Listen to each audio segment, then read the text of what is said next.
तो आज का हमारा टॉपिक है हीटिंग इफेक्ट ऑफ करंट। यानी कि करंट अगर किसी इलेक्ट्रिकल इक्विपमेंट से या इलेक्ट्रिकल अप्लायंस से पास करता है तो वो इलेक्ट्रिकल इक्विपमेंट गर्म हो जाता है। देखिए, इलेक्ट्रिकल इक्विपमेंट या इलेक्ट्रिकल अप्लायंस का मतलब है कोई भी ऐसी चीज जो इलेक्ट्रिक करंट यूज करती हो अपने ऑपरेशन में। जैसे कि बल्ब है, अगर उसको करंट मिलेगा तो वो ऑन होगा। फैन है, अगर उसको करंट मिलेगा तो वो चलेगा। तो ये सभी चीजें जो करंट से चलती हैं, बिजली से चलती हैं, इलेक्ट्रिसिटी से चलती हैं, इनको आप क्या बोल सकते हैं? इलेक्ट्रिकल इक्विपमेंट या फिर इलेक्ट्रिकल अप्लायंस। और आपने ये कभी ना कभी जरूर ऑब्जर्व किया होगा कि अगर करंट ज्यादा देर तक किसी इक्विपमेंट के अंदर फ्लो करता रहे तो वो इक्विपमेंट गर्म हो जाता है। इसी गर्म होने को हम बोलते हैं हीटिंग इफेक्ट ऑफ करंट। यानी कि करंट के पास होने की वजह से वो इक्विपमेंट क्या हो गया? गर्म हो गया। एग्जाम्पल के तौर पे आप देखिए, जब भी आप अपना मोबाइल फोन चार्ज करते हैं, ठीक है, तो चार्जर भी और मोबाइल फोन भी कुछ देर के बाद गर्म हो जाता है। सिमिलरली सीलिंग फैन जो हमारे घरों में छत के पंखे होते हैं या इवन टेबल फैन भी, ठीक है, अगर वो काफी देर तक हम यूज करते हैं, यानी कि काफी देर तक उनका ऑपरेशन होता है, वो चलते हैं, तो वो भी कुछ देर के बाद क्या हो जाते हैं? गर्म हो जाते हैं।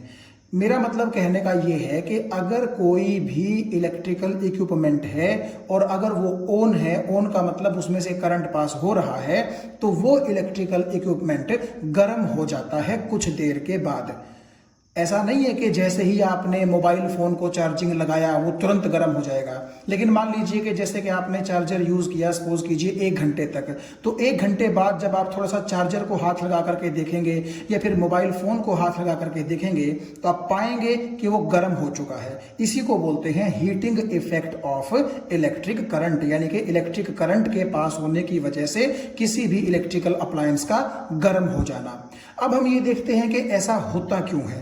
देखिए, मैंने आपको पिछले वीडियोस में बताया था कि जब भी हम कंडक्टर के 2 टर्मिनल्स के बीच में पोटेंशियल डिफरेंस अप्लाई करते हैं तो चार्जेस कंडक्टर के अंदर के, यानी कि इलेक्ट्रॉन्स, पॉजिटिव टर्मिनल की तरफ भाग खड़े होते हैं, एकदम से भागते हैं पॉजिटिव टर्मिनल की तरफ, यानी कि चलना शुरू वो कर देते हैं। यही तो हमने बात की थी कि पोटेंशियल डिफरेंस अगर अप्लाई करेंगे तभी इलेक्ट्रॉन्स यानी कि चार्ज चलेंगे। तो इस प्रोसेस में होता यह है, आपको मालूम है कि वो खुद यानी कि इलेक्ट्रॉन्स के साथ भी कोलिजन करते हैं, और जो पॉजिटिव आयंस मैंने आपको बताए थे कंडक्टर के अंदर, उनके साथ भी इलेक्ट्रॉन्स क्या करते हैं? कोलिजन करते हैं। ये बात सही है, आपको पता है। और इन कोलिजन्स में क्या होता है? कोलिजन्स में इलेक्ट्रॉन्स की काइनेटिक एनर्जी लूज होती है, कम होती है। देखिए, अगर आपने पोटेंशियल डिफरेंस नहीं अप्लाई किया तो इलेक्ट्रॉन चलेंगे ही नहीं, ठीक है, करंट ही नहीं होगा।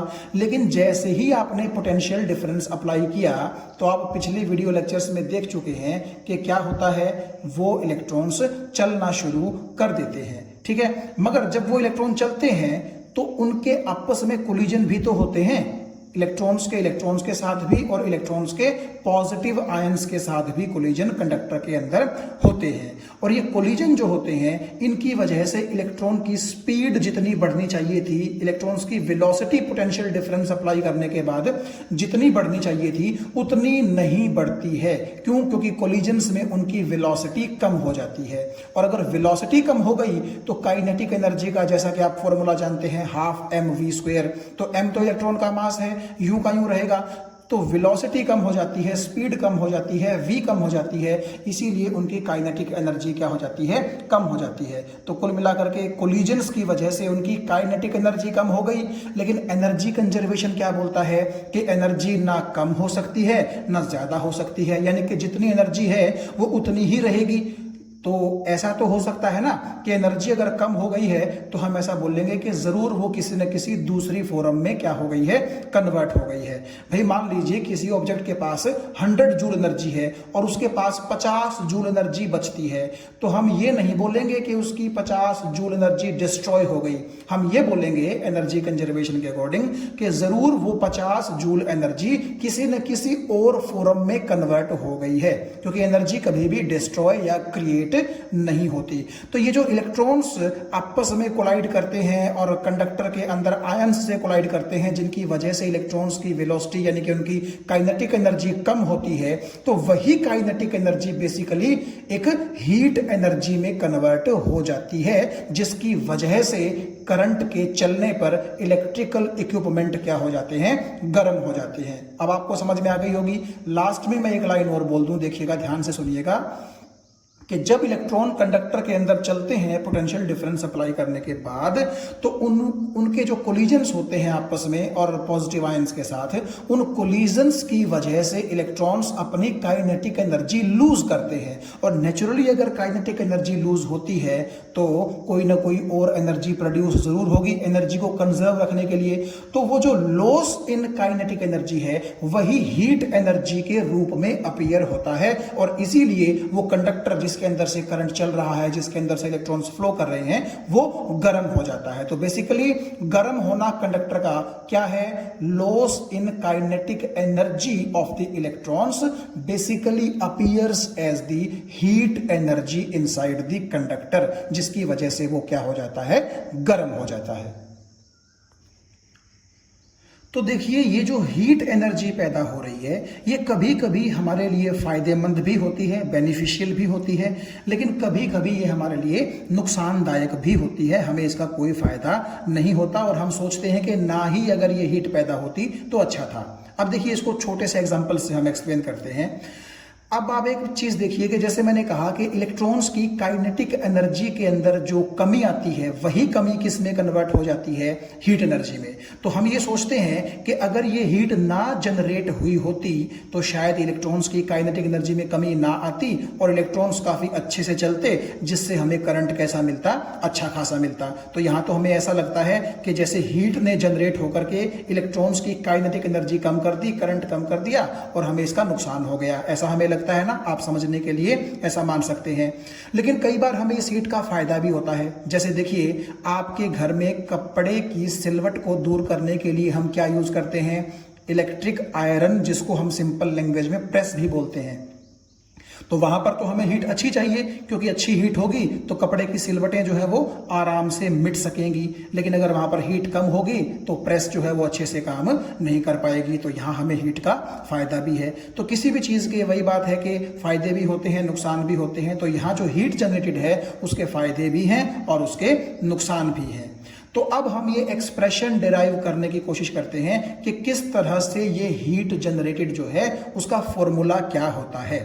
आप ऐसा मानिए कि ये एक कंडक्टर है जिसके दोनों एंड्स पर मैंने ये V वोल्ट की बैटरी जोड़ दी है, यानी कि पोटेंशियल डिफरेंस अप्लाई कर दिया है। तो अब इससे क्या होगा आपको पता है, जैसे ही पोटेंशियल डिफरेंस होगा अंदर इलेक्ट्रॉन्स यानी कि चार्ज आपका फ्लो करना शुरू कर देंगे, और अगर इलेक्ट्रॉन्स फ्लो करना शुरू कर देंगे तो हम बोलेंगे कि करंट पिक्चर में आ गया है, करंट प्रोड्यूस हो गया है। मान लीजिए R इस कंडक्टर का रेजिस्टेंस है जिसके ऊपर आपने ये V वोल्ट की बैटरी जोड़ी है। अब एक चीज देखिए आप, जो ये कंडक्टर के अंदर इलेक्ट्रॉन्स हैं पोटेंशियल डिफरेंस अप्लाई करने से पहले ये चल नहीं रहे थे, और जैसे ही पोटेंशियल डिफरेंस अप्लाई हुआ यानी कि बैटरी आपने जोड़ी इस कंडक्टर के दोनों एंड्स के बीच में, इलेक्ट्रॉन्स ने फ्लो करना शुरू कर दिया कि ना कर दिया। तो क्या हम ऐसा नहीं कह सकते कि बैटरी ने इलेक्ट्रॉन्स को फ्लो करने का काम किया है या फिर फ्लो करवाया है इलेक्ट्रॉन्स को? आपको ये चीज समझ में आ रही है? भाई आप सिंपली ऐसा देखिए कि बैटरी के पॉजिटिव टर्मिनल के कारण ही तो इलेक्ट्रॉन्स का नेगेटिव चार्ज इसकी तरफ खींचा आ रहा है। तो वही तो मैं बोल रहा था कि बैटरी ने ही इलेक्ट्रॉन को चलवाने का काम किया है, यानी कि करंट को फ्लो करवाने का काम किया है, यानी कि बैटरी ने काम किया है करंट को फ्लो करवाने का। यह चीज आपको समझ में आ गई होगी। अब देखिए, अगर मैं आपसे पूछूं कि बैटरी ने कितना वर्क किया है, ठीक है, तो वो हम कैसे निकालेंगे? हमें पोटेंशियल की जो डेफिनेशन है उससे पता है कि पोटेंशियल V यानी कि आपका जो फॉर्मूला होता है इसका वो होता है W/Q, यानी कि work done per unit charge. ये हम पिछले लेक्चर्स में पढ़ चुके हैं। और V को मैंने कहा था आप चाहें तो पोटेंशियल बोल लें, आप चाहें तो पोटेंशियल डिफरेंस बोल लें, क्योंकि दोनों की यूनिट वोल्ट होती है, उसमें कोई प्रॉब्लम नहीं आती। तो V is equal to W/Q। तो W किसके बराबर हो जाएगा? V into Q। और W क्या होता है? वर्क। इसका मतलब है कि वर्क होता है पोटेंशियल डिफरेंस इनटू चार्ज। तो ये मैंने फॉर्मूला यहां पर लिख दिया कि W का मतलब है कि अगर बैटरी W वर्क कर रही है तो वो वर्क किसके बराबर होगा? बैटरी का पोटेंशियल डिफरेंस यानी कि जो V वोल्टेज है वो इनटू Q। Q का मतलब कितने चार्ज को आपकी बैटरी जो है वो खींच रही है। तो मान लीजिए जितने भी इलेक्ट्रॉन्स बैटरी ने खींचे उनका टोटल चार्ज Q है, ऐसा सपोज कीजिए। तो इसका मतलब है कि इलेक्ट्रॉन्स को फ्लो करवाने में बैटरी ने कितना वर्क किया? W is equal to V into Q। ये बात आपको समझ में आ गई ऊपर वाले फॉर्मूले से। फिर ओहम्स लॉ के अकॉर्डिंग हम जानते हैं V is equal to IR। V का मतलब ये बैटरी की वोल्टेज, I का मतलब कंडक्टर के अंदर से फ्लो होने वाला करंट और R का मतलब कंडक्टर का रेजिस्टेंस। तो W इसके बराबर है, V इसके बराबर है। और हमें एक और चीज पता है कि अगर इसमें इलेक्ट्रॉन्स फ्लो कर रहे हैं मतलब इसमें करंट फ्लो कर रहा है। और करंट का जो फॉर्मूला होता है वो क्या होता है कि कितना चार्ज कितने टाइम में फ्लो कर रहा है। मान लीजिए इस बैटरी ने जितने इलेक्ट्रॉन्स को खींचा है यानी कि Q चार्ज के बराबर जो चार्ज इसने खींचा है उसको फ्लो करने में यहां से यहां सपोज कीजिए T टाइम लग गया। तो इसका मतलब है कि अगर सारे के सारे चार्ज यानी कि Q चार्ज को यहां से यहां खींचने में T टाइम लग गया तो करंट किसके बराबर होगा? Q/T के बराबर। तो अब आप एक चीज देखिए, अगर इस इक्वेशन को मैं इक्वेशन नंबर 1 का नाम दूं, इस इक्वेशन को इक्वेशन नंबर A और इसको इक्वेशन नंबर B बोलूं, तो V is equal to IR यहां V की जगह पुट कर दीजिए और यहां I इज इक्वल टू जो Q/T है तो वहां से Q की वैल्यू निकाल करके यहां पुट कर दीजिए। यानी कि इन दोनों A और B को आप 1 में पुट अगर करेंगे तो आपको ये मिलेगा W is equal to V की जगह आ गया आपका IR और Q की जगह आपका आ गया IT। तो I into I square, R into T, ये आपका वर्क डन का फॉर्मूला आ गया। और यही वर्क डन किस में कन्वर्ट होता है? हीट में कन्वर्ट होता है। क्यों? क्योंकि हीट एक एनर्जी है और वर्क भी आप जानते हैं एक तरह से एनर्जी ही तो है, क्योंकि जब आप वर्क करते हैं तो एनर्जी खर्च होती है। वैसे भी आप देखिए वर्क की यूनिट भी क्या होती है? जूल होती है। और एनर्जी की भी यूनिट क्या होती है? जूल होती है। भैया आप ऐसा सोचिए ना कि वर्क और एनर्जी एक ही चीज होते हैं। तो जो बैटरी ने वर्क किया बेसिकली आप ये बोल दीजिए कि वही वर्क किस में कन्वर्ट हो गया? हीट में कन्वर्ट हो गया। तो इसीलिए मैं लिखूंगा कि वर्क अगर I स्क्वेयर RT है तो हीट भी कितनी होगी? I स्क्वेयर RT होगी। तो ये आपके कंडक्टर के अंदर से निकली हीट का क्या आ गया? Formula I square RT। आप इसको इस तरह भी समझ सकते हैं, जब आप अपने दोनों हाथों को रगड़ते हैं, आप ध्यान से सुनिए, तो वर्क आप कर रहे हैं कि नहीं कर रहे? और वही वर्क आप ये देखिएगा कि जब हाथ रगड़े जाते हैं तो हाथ गर्म हो जाते हैं। तो आप ऐसा बोल सकते हैं कि वही वर्क किस में कन्वर्ट हो गया? हीट एनर्जी में कन्वर्ट हो गया। तो यहां पर भी बैटरी जो वर्क करती है वही वर्क आपका किस में कन्वर्ट हो जाता है? हीट एनर्जी में कन्वर्ट हो जाता है। इसीलिए आपकी हीट एनर्जी का फॉर्मूला आया I square into R into T। तो हमने ये जो हीट का फॉर्मूला डिराइव किया है इससे हम 3 कंक्लूजन्स निकाल सकते हैं। पहला ये कि हीट I स्क्वेयर के डायरेक्टली प्रोपोर्शनल है, दूसरा हीट रेजिस्टेंस के डायरेक्टली प्रोपोर्शनल है और तीसरा हीट टाइम के डायरेक्टली प्रोपोर्शनल है। यानी कि अगर आप ये फॉर्मूला देखें तो आप यहाँ से ये तीनों चीज़ें कंक्लूड कर सकते हैं। और इसका मतलब ये है कि जितना करंट ज़्यादा फ्लो करेगा कंडक्टर के अंदर से तो उसका स्क्वायर भी ज़्यादा होगा और हीट भी क्या होगी, ज़्यादा होगी। कंडक्टर का रेजिस्टेंस जितना ज़्यादा होगा हीट भी उतनी ही ज़्यादा उसमें से जो है बाहर की तरफ आएगी। और जितनी ज़्यादा टाइम के लिए करंट फ्लो करेगा कंडक्टर के अंदर से उतना ही हीट भी ज़्यादा बाहर आएगी। टी का मतलब है वो टाइम जितने टाइम तक करंट पास करता है कंडक्टर के अंदर से। देखिए मान लीजिए मैंने चार्जर को सिर्फ क्या किया, ऑन किया और जस्ट 15 सेकंड के बाद ऑफ कर दिया, तो क्या इतनी देर में फोन गर्म हो जाता है? नहीं। क्यों? क्योंकि टाइम बहुत कम था। तो अगर बहुत कम टाइम के लिए करंट फ्लो करेगा तो हीट भी बहुत ही कम यानी कि ऑलमोस्ट जीरो बाहर निकलेगी। लेकिन जितना ज्यादा टाइम के लिए करंट फ्लो करेगा उतना ही हीट ज्यादा होगी। यहां आप एक चीज देख सकते हैं कि अगर आप रेजिस्टेंस दुगना कर दें तो हीट भी दुगनी हो जाएगी, टाइम अगर दुगना कर दें तो भी हीट दुगनी हो जाएगी। लेकिन अगर आप करंट दुगना कर देंगे तो देखिए 2i का स्क्वायर हो जाएगा यानी कि हीट 4 टाइम्स हो जाएगी। और करंट को अगर आप i से 3i कर देंगे तो 3 का स्क्वायर 9 होता है, तो हीट आपकी कितनी हो जाएगी? 9 टाइम्स हो जाएगी। यहां पर यही चीज देखने लायक है कि हीट रेजिस्टेंस और टाइम की तो पावर 1 पे डिपेंड कर रहा है, लेकिन हीट करंट की पावर 2 पे डिपेंड कर रही है। यानी कि अगर करंट आपका 3 गुना हो जाएगा तो हीट आपकी 9 गुना हो जाएगी। ठीक है, इस चीज का आप ध्यान रखिएगा। फिर अब हम ये देखते हैं कि एप्लीकेशंस क्या हैं हीट प्रोड्यूस्ड की, यानी कि जो कंडक्टर के अंदर से करंट फ्लो करता है, हीट पैदा होती है। ठीक है, मैंने आपसे कहा था कि कई बार वो चीज़ हमारे लिए बेनिफिशियल भी होती है और कई बार हमें वो नुकसान भी करती है। तो बेनिफिट्स यानी कि जो एप्लीकेशंस हैं हीट प्रोड्यूस्ड की वो हम अब देखते हैं। तो पहला बेनिफिट या पहली एप्लीकेशन तो मैंने आपको बता दी, इलेक्ट्रिक आयरन जिससे हम कपड़े प्रेस करते हैं, गीजर्स जिसमें हम पानी गर्म करते हैं सर्दियों में नहाने का, रूम हीटर्स हम कमरे को गर्म रखने के लिए यूज करते हैं, टोस्टर्स ब्रेड को सेंकने के लिए यूज करते हैं। तो ये सब जो आपके इलेक्ट्रिकल इक्विपमेंट्स हैं ये हीटिंग इफेक्ट पर ही बेस्ड हैं। तो इसमें क्या होगा, हीट जितनी होगी उतना हमें बेनिफिट होगा। जैसे कि अगर आपने रूम हीटर यूज किया सर्दियों में और अगर वो हीट ही नहीं दे रहा तो क्या फायदा है उसका। ठीक है, तो जितनी वो हीट ज्यादा देगा उतना ही हमारा रूम गर्म होगा। और बेसिकली इसी पर्पज के लिए तो हमने उस रूम हीटर को क्या किया था, लगाया था।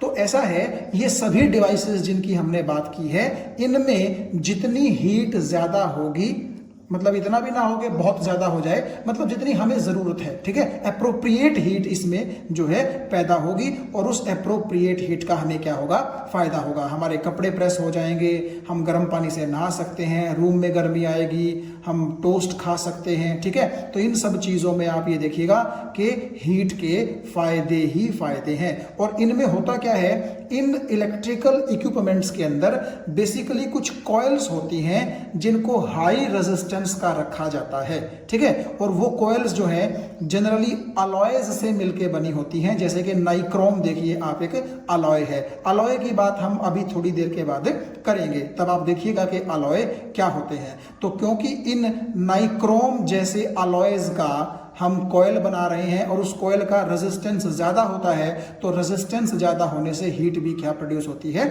ज्यादा प्रोड्यूस होती है। अब ये देखिएगा दूसरा जो फायदा है, दूसरी जो एप्लीकेशन है वो क्या है, मैंने लिखा कि इलेक्ट्रिक फ्यूज जो है आपके घरों में जो यूज होता है वो भी हीटिंग इफेक्ट पर ही काम करता है। आपने फ्यूज या फिर इलेक्ट्रिक फ्यूज नाम की चीज घर में कभी ना कभी जरूर सुनी होगी कि फ्यूज उड़ गया है, ये हो गया है, वो हो गया है। ठीक है, तो इलेक्ट्रिक फ्यूज भी आपका हीटिंग इफेक्ट पर ही काम करता है। ये होता क्या है, इसके लिए हम थोड़ा सा अलग पेज पर चलते हैं। तो आप ये मान लीजिए कि ये हमारे पास कोई महंगा इलेक्ट्रिकल इक्विपमेंट है, जैसे टीवी, एसी, रेफ्रिजरेटर एटसेट्रा। अब मान लीजिए इस इलेक्ट्रिकल इक्विपमेंट को करंट मिला और इसने अपनी वर्किंग शुरू कर दी। कई बार होता ऐसा है, उन रीजंस में हम नहीं जाएंगे कि ऐसा क्यों होता है, कि करंट जो है कई बार हाई हो जाता है। सपोज कीजिए पीछे से आने वाला इलेक्ट्रिकल इक्विपमेंट को जो करंट मिल रहा है, मान लीजिए वो हाई हो गया, तो करंट के हाई होने से क्या होगा, होगा ये कि हीट का फॉर्मूला होता है I²RT। करंट अगर ज्यादा हो गया तो करंट का स्क्वायर तो बहुत ज्यादा होगा, यानी कि बहुत ज्यादा हीट इस इलेक्ट्रिकल इक्विपमेंट के अंदर से पैदा होगी, और हो सकता है ये इलेक्ट्रिकल इक्विपमेंट हीट की वजह से जल करके खराब भी हो जाए। तो इसका मतलब ये है कि इस करंट को हमें रेगुलेट करना है। रेगुलेट का मतलब ना बहुत ज्यादा घटने देना है, ना बहुत ज्यादा बढ़ने देना है, एक जैसी वैल्यू, कांस्टेंट सी वैल्यू इसकी रखनी है। अब इसके लिए हम फ्यूज का कैसे यूज करते हैं, देखिए मान लीजिए मैं आपको एक वायर इस तरह से ड्रॉ करके दिखाता हूं। ये वायर मान लीजिए बाहर से आ रही है, जिसके अंदर वही आई करंट है।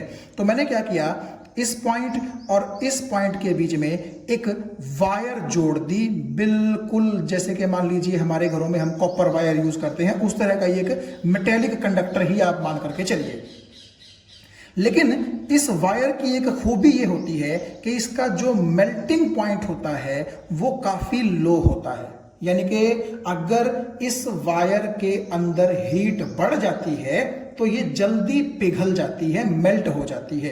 ठीक है, तो ये एक ऐसा मटेरियल होता है जिसका मेल्टिंग पॉइंट क्या होता है, बड़ा लो होता है। तो इससे होगा ये कि अगर करंट पीछे से ठीक आ रहा है, ठीक ठाक वैल्यू का आ रहा है, तो इस वायर में से भी ठीक ठाक करंट आपके इलेक्ट्रिकल इक्विपमेंट को मिलता रहेगा। लेकिन मान लीजिए कि पीछे से आने वाला करंट अगर बढ़ गया, ठीक है, तो होगा क्या, करंट के बढ़ने से, जैसे मैंने आपको बताया, हीट बढ़ जाएगी, तो नेचुरली आपके इलेक्ट्रिकल इक्विपमेंट तक पहुंचने से पहले करंट किस में से पास करेगा, इस वायर में से ही तो पास करेगा ना। तो इस वायर की हीट भी क्या हो जाएगी, बहुत बढ़ जाएगी। और क्योंकि ये लो मेल्टिंग पॉइंट का डिवाइस है, तो ये डिवाइस क्या हो जाएगा, पिघल जाएगा। पिघलने का मतलब ये है कि इन दोनों पॉइंट्स के बीच में कनेक्शन क्या हो जाएगा, ब्रेक हो जाएगा, क्योंकि इन दोनों पॉइंट्स के बीच में जो ये वायर है ये पिघल करके टूट जाएगी और दोनों पॉइंट्स के बीच का कनेक्शन ब्रेक हो जाएगा। उससे ये होगा कि जो पीछे से करंट आ रहा था वो आपके इलेक्ट्रिकल इक्विपमेंट को नहीं मिल पाएगा, और अगर आपका इलेक्ट्रिकल इक्विपमेंट करंट नहीं लेगा तो ज्यादा से ज्यादा क्या होगा, वो ऑफ हो जाएगा ना, बंद हो जाएगा। लेकिन हीट की वजह से वो जलेगा तो नहीं, तो हमारा जो इलेक्ट्रिकल इक्विपमेंट है जो कि बड़ा महंगा है, वो नुकसान से बच जाएगा बेसिकली। और उसको बचाने में इसने हेल्प किया ना, इसी वायर को हम बोलते हैं फ्यूज, यानी कि इलेक्ट्रिकल फ्यूज। तो आप ये कह सकते हैं कि ये एक वायर ही होती है, बेसिकली कंडक्टिंग वायर, जिसके अंदर से करंट आराम से पास कर सकता है। लेकिन इसकी खासियत ये होती है कि इसका मेल्टिंग पॉइंट बड़ा लो रखा जाता है, ताकि जरा सी भी हीट अगर इसके अंदर से जो पास हो रही है, जो करंट इसके अंदर से पास हो रहा है, उसकी वजह से अगर हीट बढ़ती है तो ये लो मेल्टिंग पॉइंट की वजह से मेल्ट हो जाए जल्दी। और अगर जल्दी मेल्ट हो जाएगी तो आपका सर्किट ब्रेक हो जाएगा और आपका इलेक्ट्रिकल इक्विपमेंट को करंट नहीं मिल पाएगा, वो ज्यादा हीट की वजह से खराब होने से बच जाएगा, सिर्फ ऑफ ही होगा, उसमें कोई प्रॉब्लम नहीं होती। हमारे घरों में जो बल्ब यूज होता है, जिसे हम लाइट के लिए यूज करते हैं, रात को लाइट के लिए, तो वो बल्ब भी हीटिंग इफेक्ट पर ही बेस्ड होता है। आपने देखा होगा, अगर मैं यहाँ पर एक रफ सा डायग्राम बल्ब का ड्रा करने की कोशिश करूं, तो उसके अंदर एक बिल्कुल पतली सी वायर होती है, जिस वायर को बोला जाता है फिलामेंट।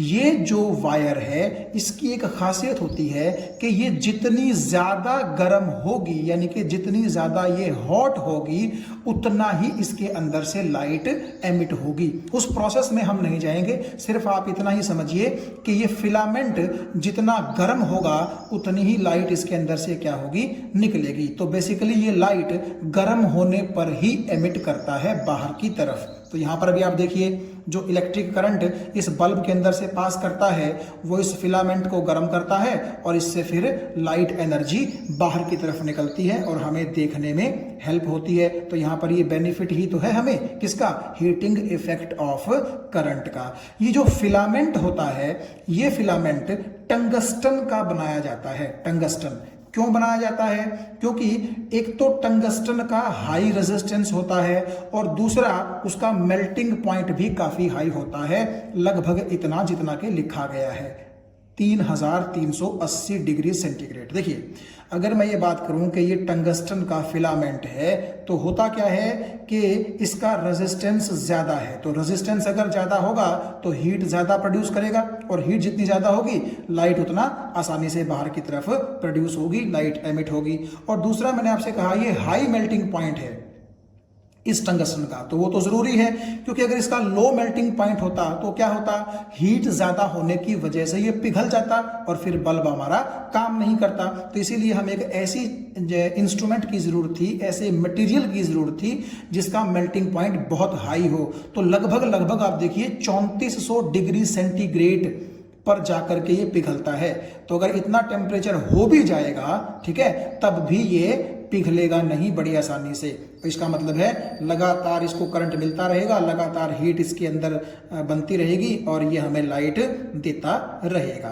तो आप ये देखिएगा कि बल्ब का जो ये कांच होता है, ठीक है, और जो ये फिलामेंट होता है, इसके बीच का जो स्पेस होता है जिसको आप शेल बोल रहे हैं, शेल, ग्लास की शेल। शेल का मतलब होता है खोखली जगह, ठीक है। तो आप एक बार इमेजिन कीजिए बल्ब को कि बल्ब के जो फिलामेंट हैं, उस फिलामेंट और जो बल्ब आपका ग्लास का बना हुआ है, उस फिलामेंट और ग्लास के बीच में जो खाली स्पेस होता है वहां पर एयर नहीं होती है। क्यों? क्योंकि एयर अगर होगी तो एयर के साथ जो फिलामेंट का मटेरियल है टंगस्टन, वो रिएक्शन कर जाएगा, केमिकल रिएक्शन, ठीक है। इसीलिए हम चाहते हैं कि वहां पर नॉन एक्टिव यानी कि इनएक्टिव गैसेस यानी कि नाइट्रोजन और आर्गन भरी जाएं, ताकि आपका जो ये फिलामेंट है इसकी जो लाइफ है वो क्या हो सके, लंबी हो सके। क्यों? क्योंकि आपकी जो ये नाइट्रोजन है और आर्गन है ये रिएक्शन नहीं करती हैं टंगस्टन के साथ, ये इनएक्टिव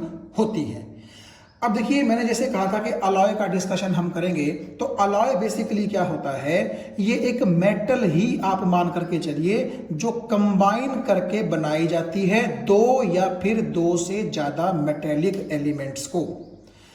स्पेशली ये इसलिए बनाई जाती है क्योंकि एक तो अलॉय का जो स्ट्रेंथ होती है, अलॉय की जो स्ट्रेंथ होती है वो मेटल के मुकाबले ज्यादा होती है, ठीक है। और दूसरा, कोरोजन के लिए रेजिस्टेंस भी ज्यादा होता है, यानी कि जंग इसको आसानी से नहीं पकड़ता। अब इसका मतलब क्या है वो आप ध्यान से सुनिए। जैसे मैं अभी पीछे बात कर रहा था नाइक्रोम की, तो नाइक्रोम का मतलब है कि इसको निकल और क्रोमियम से मिला करके बनाया जाता है, जिसमें ऑलमोस्ट आप देखिए निकल 80% के आसपास रहता है और क्रोमियम 20% के आसपास रहता है। तो दोनों को मिलाकर के ये जो एलिमेंट बना है इसको हम क्या बोलते हैं, अलॉय बोलते हैं, ठीक है। अकेले निकल या अकेले क्रोमियम को तो फिर भी जंग लग सकता है, लेकिन इसकी जंग के खिलाफ लड़ने की जो पावर होती है वो ज्यादा होती है। तो रेजिस्टेंस टू कोरोजन ज्यादा रहेगा किसका, अलॉय का। और दूसरा, अगर आप यहां देखिए, मैंने बात की ब्रोंज की, तो ब्रोंज जो है वो टिन और कॉपर से मिल करके बनाया जाता है। तो ब्रोंज में आप देखिए टिन जो है वो 12 से 13% यूज किया जाता है, बाकी कॉपर भी हो सकता है। और ऐसा भी कई बार होता है कि टिन और कॉपर के अलावा एक दो मटेरियल्स और मिला देते हैं, जैसे एल्यूमिनियम हो गया, आयरन हो गया, उनकी मात्रा बड़ी कम रखी जाती है। मेनली टिन और कॉपर ही इसके क्या रहते हैं, कॉन्स्टिट्यूएंट रहते हैं। और जो ब्रास है, ब्रास में कॉपर के साथ क्या मिलाया जाता है, जिंक, और इसके अंदर आप देखिएगा 60 से 65% तक कॉपर होता है, बाकी जिंक भी हो सकता है, आयरन एल्यूमिनियम भी हो सकते हैं, वो बहुत ही कम क्वांटिटी के अंदर रहेंगे। आप अगर ध्यान से देखें तो कॉपर जो होता है, प्योर कॉपर, वो थोड़ा सा आप ये मान के चलिए कि मुलायम होता है। कॉपर जो प्योर होता है वो मुलायम होता है, लेकिन जब आप कॉपर के अंदर टिन या जिंक ऐड करके ब्रोंज या फिर ब्रास बना देते हैं, तो आप ये देखिएगा कि ब्रोंज और ब्रास कॉपर के मुकाबले उतने मुलायम नहीं होते, थोड़े से हार्ड हो जाते हैं, यानी कि उनकी जो स्ट्रेंथ है वो थोड़ी सी क्या हो जाती है, बढ़ जाती है। तो आप ऐसा बोल सकते हैं कि अलॉय बेसिकली मेटल्स ही होती हैं जिनका थोड़ा सा ये मान के चल लीजिए कि रेजिस्टेंस एक नॉर्मल मेटल के कंपैरिजन में ज्यादा होता है। अलॉय को बनाने के लिए दो या दो से ज्यादा मटेरियल्स को हम आपस में मिलाते हैं डिफरेंट प्रोपोर्शंस में, ठीक है। और एक एक तो उनकी अलॉयज की कोरोजन से लड़ने की जो ताकत है वो ज्यादा होती है, और दूसरा वो प्योर मेटल के मुकाबले कैसे होते हैं, थोड़े से ज्यादा स्ट्रेंथ के होते हैं, हार्ड होते हैं। तो चलिए अब बात करते हैं इलेक्ट्रिक पावर की। इलेक्ट्रिक पावर का मतलब होता है कि आपका इलेक्ट्रिकल इक्विपमेंट कितनी इलेक्ट्रिकल एनर्जी कितने टाइम में कंज्यूम कर रहा है। भाई देखिए, हमारे घरों में जो भी इलेक्ट्रिकल इक्विपमेंट चलता है वो क्या करता है, वो इलेक्ट्रिकल एनर्जी ही तो कंज्यूम करता है। बल्ब है वो भी करंट लेकर के चलता है, ठीक है, पानी से तो चलता है नहीं। आपका फैन है वो भी करंट लेकर के चलता है, और करंट का मतलब आप क्या मान करके चलिए, इलेक्ट्रिकल एनर्जी, क्योंकि वोल्टेज है, मैंने आपको बेसिकली पहले भी बताया था, जो करंट को चलवाती है वो एक तरह से एनर्जी ही तो होती है, ठीक है। तो जब भी आपके घर में कोई इलेक्ट्रिकल इक्विपमेंट चलता है तो नेचुरली वो क्या खाता है, क्या कंज्यूम करता है, इलेक्ट्रिकल एनर्जी।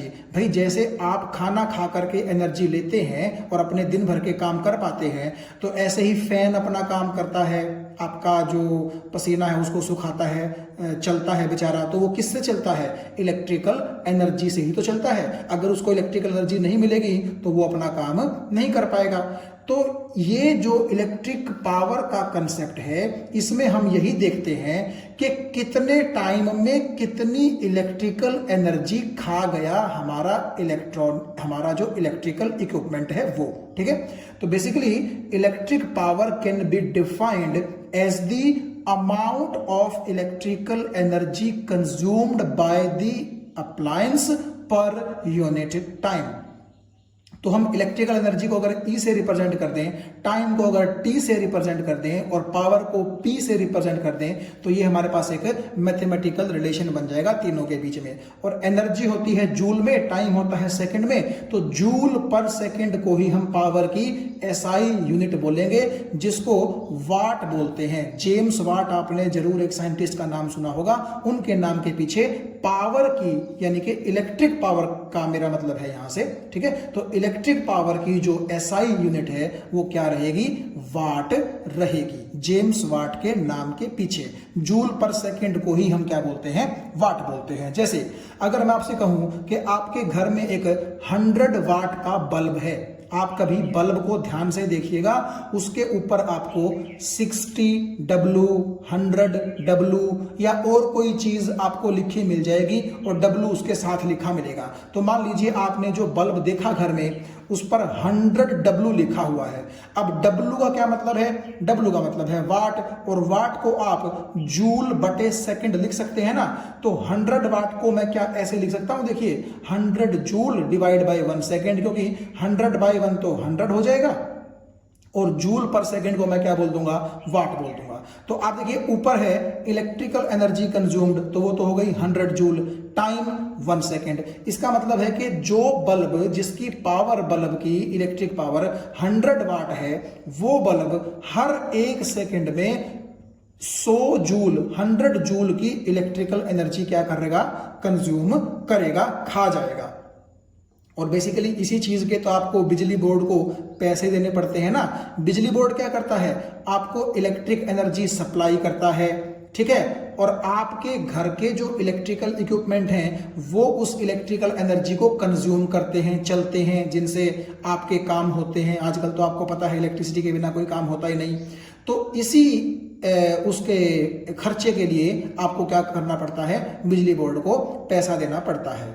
बेसिकली आप ये देखिए कि बिजली बोर्ड आपको क्या कर रहा है, इलेक्ट्रिकल एनर्जी दे रहा है, और इलेक्ट्रिकल एनर्जी के बदले में आप उनको क्या दे रहे हैं, पैसे दे रहे हैं, ठीक है। तो 100 वाट का अगर कोई बल्ब है तो इसका मतलब आपको समझ में आ गया होगा कि वो पर सेकंड 100 जूल की एनर्जी खा जाएगा। और मान लीजिए घर में एसी चल रहा है, और मान लीजिए एसी है 2000 वाट का, सपोज कीजिए एसी की पावर है, तो इसका मतलब आप समझ गए होंगे कि 2000 जूल पर सेकंड खाएगा। कौन? एसी।